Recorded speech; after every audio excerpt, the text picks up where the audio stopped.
Hi guys, welcome back to our YouTube channel. So in this video tutorial, I'm going to show you on how to unlink Rockstar Social Club from Steam.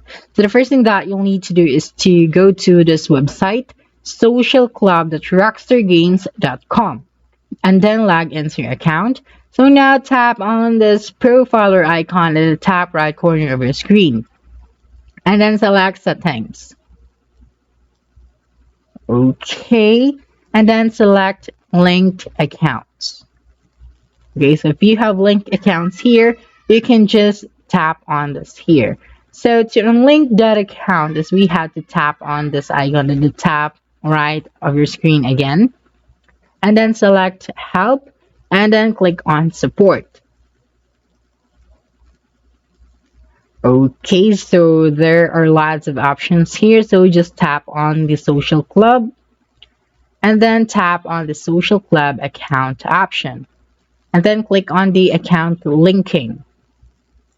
Okay, so here you will have to enter your PSN ID for PSN, gamer tag for Xbox, or social club nickname for PC, and etc.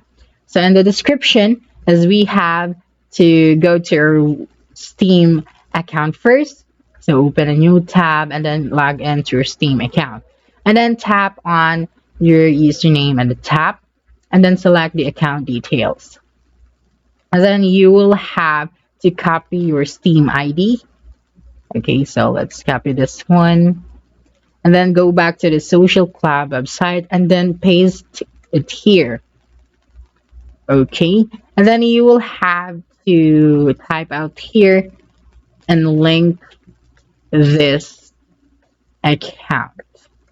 Okay, or you can describe this more. Right after that, you will then just have to wait until the system will unlink your account. Okay, so that's it. Don't forget to subscribe to our YouTube channel for more video tutorials in the future. Bye.